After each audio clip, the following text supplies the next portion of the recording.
इन अंग्रेजों को समझना चाहिए कि जलियांवाला बाग में जिन मासूमों को आंसू गिरे थे वो व्यर्थ नहीं जाएंगे। अगर हमारा आंसू गिरा तो तुम्हारा भी गिरेगा। इसको गांधी जी गरिया के भगा दिए थे। समझ में आ गया कि नहीं? नेहरू पूछे क्या हुआ है तो क्या गांधी जी गरिया, हम गरिया थे। 1939 युद्ध ठोक दिया। और युद्ध शुरू करते ऐसे मार मारा लंदन को ना, तबाह कर। 15 दिन 15 रात बिना रुके बम गिराया था। इन अंग्रेजों को समझना चाहिए कि जलियांवाला बाग में जिन मासूमों को आंसू गिरे थे वो व्यर्थ नहीं जाएंगे। अगर हमारा आंसू गिरा तो तुम्हारा भी गिरेगा। समझ में आ गया कि नहीं आ गया? हमसे लोग कहते, हमसे एक आदमी कह रहे थे प्रोफेसर थे, सर आप कैसे टीचर हैं, वहां बम गिरा मासूम मरे आप खुशी मना रहे हैं। हमको क्यों? हम जिंदा रहते, अगर हम उस समय रहते मिठाई बांटे रहते। आप कहां थे जलियांवाला बाग में?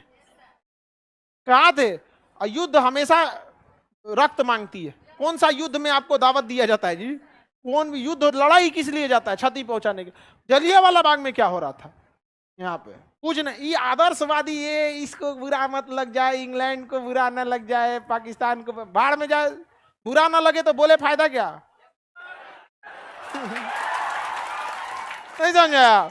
स्ट्रेट फॉरवर्ड, कोई दिक्कत नहीं है। यहाँ पर 1939 में युद्ध ठोक दिया। कौन? इंग्लैंड। इतना ना हालत खराब हो गया कि अब भारतीयों से मदद मांगने आए, भैया हमारे साथ लड़िए नहीं तो हिटलर मार के रद्द कर देगा। भारतीयों ने कोई मदद नहीं किया। थक हार के इंग्लैंड ने 1946 में अपने कैबिनेट मंत्रियों को भेजा, जिसे कहा गया कैबिनेट मिशन। इसमें क्रिप्स, अलेक्जेंडर और लॉरेंस। इसमें जो क्रिप्स था ना, ये 1942 में भी आया था। इसको गांधी जी गरिया के भगा दिए थे। समझ में आ गया कि नहीं? नेहरू पूछे क्या हुआ है तो क्या गांधी जी गरिया, हम गरिया थे जो। गांधी जी के पास गया था मदद मांगने के लिए। भागता है कि नहीं चोट्टा कहीं का? प्रथम विश्व युद्ध में तुम लोग की मदद किए थे और तुम हमको मदद के लिए मांगता है। गुजराती हम लोग भूल जाएंगे लोग? गांधी जी कहे कि पहले ही बताओ, जो तुम प्रथम विश्व युद्ध में वादा किया था कि अगर हम भारतीय अंग्रेज की ओर से लड़ेंगे तो तुम हमें आजाद करोगे, पहले उसी को पूरा करो, हम तुम्हारी मदद नहीं करेंगे। इसको भगा दिया गया था। फिर थुथुर लेके चल आया। तो लाज शर्म रहता तो आता।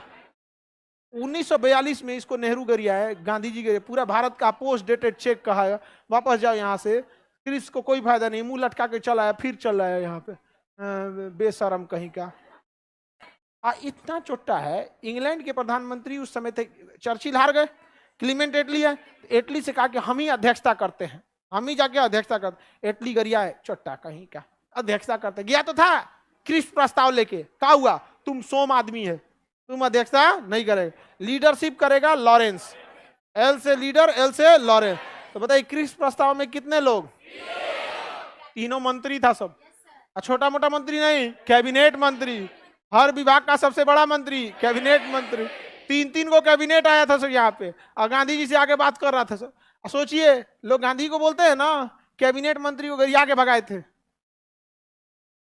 क्रिप्स को गरिया के भगाने वाला आदमी है वो महात्मा गांधी। इंग्लैंड गए थे ना, उसके रेमजे मैकडोनल्ड के पास, रोकते रह गया, अरे गांधी जी रुकिएगा, भाड़ में जो सोचा तू नहीं, उसके घरे से उठ के चल गए। यहाँ विधायक यहाँ जाइए, पकड़ के बैठा ले गए, नाश्ता खत्म करके जाओ, अब बर्तन माज के। मजवा देगा आप लोग से, कुछ नहीं कर पाइएगा। यहाँ भले फौंक के बोल लीजिए, वहां पे जाने के बाद नहीं कुछ कर पाइएगा। और सोचिए, इंग्लैंड जाके वहां के प्रधानमंत्री को बोल के चल आया। यहाँ पे इंग्लैंड वाला देख रहा था, यार यही गांधी है। धोती आधा पहन के चल गए थे, यार ये तो कपड़े नहीं है इसके पास। अर्धनग्न फकीर। विस्टन चर्चिल ने कहा था, तुम आधा नंगा फकीर हो, कहा मेरे देश में आओ, पूरा नंगा करके भेजेंगे। समझा? ये था महात्मा गांधी। अच्छा हाल है, लोग कैसे बोल देते हमको ये नहीं समझ में आता है यार। हम लोग को सोचना चाहिए, हम अपने गांव के एक वार्ड मेंबर से अच्छे से लड़े रहते ना, हमारे घर की आगे की नालियां सड़कें अच्छी हो गई रहती है। दम आपके सामने नाली बनाता है 12-1 के मसाला में, है दम बोल देने के, मारेगा 2 ईंटा कपारे फूट जाएगा। ठेकेदार से लड़ लेंगे। और भारतीयों के आगे इन्होंने हाथ जोड़ लिया, कहा कि अब हम आपको आजाद कर देंगे। तो महात्मा गांधी ने कहा कि तुम खुद आजाद होने आए हो। उन्होंने क्या कहा था? तुम हमें आजादी देने नहीं आए हो, तुम खुद आजादी लेने आए हो। हर दिन कहीं ना कहीं से मरा रहा था सब। उधर आजाद हिंद फौज की सेना सुभाष चंद्र बोस के नेतृत्व में बंदूक लेके जहां तहां देखते थे, जो अंग्रेज है यहाँ पे ले सुधाए। अब भारतीयों को छुपने में क्या जाता है, बंदूक फेंका कहीं हो गया यहाँ पे, उसको कौन चीज जाता है यहाँ पे, कहीं हो गया वहां पर, और छुप भी तो नहीं सकते थे ना अंग्रेजवा सब, छुपेगा सब कैसे बात, वैसे ही भबक जाएगा सब यहाँ पे। चुनाव 1951 में हुआ था, पूर्ण हुआ था 52 में, तब जाके नेहरू को क्या मिली थी, सत्ता मिली थी। और 1950 में सरदार पटेल की मृत्यु हो गई, 1950 में सरदार पटेल की मृत्यु हो गई। अब प्रधानमंत्री का चुनाव हुआ 1951 में। अब भारत में कहता है सरदार पटेल प्रधानमंत्री तो ठीक रहता, ये बताओ, ये कभी हो सकता है? सरदार पटेल की योग्यता में किसी को संदेह नहीं, लेकिन आप किसी के योग्यता में इतने प्रभावित हो जाए और नेहरू के चरित्र से इतना घृणा कर लें कि आप सत्यता से इतने दूर चले जाए कि क्या बोल रहे हैं आपको समझे में ना आए। जो व्यक्ति स्वर्गवास हो गया 1950 में, सरदार पटेल की योग्यता में कोई संदेह नहीं है, लेकिन जब व्यक्ति है ही नहीं तो 1951 के चुनाव में आप उस व्यक्ति को खड़ा करा के और भारत का प्रधानमंत्री बनाना चाहते हैं। सरदार पटेल की मृत्यु हो चुकी थी, सुभाष चंद्र बोस का 1945 में प्लेन क्रैश हो चुका था, महात्मा गांधी को ही नाथूराम मार दिया, कौन था कौन प्रधानमंत्री? आप ही बताओ कौन किसको बनाते तब? ऑटोमेटिक वही थे।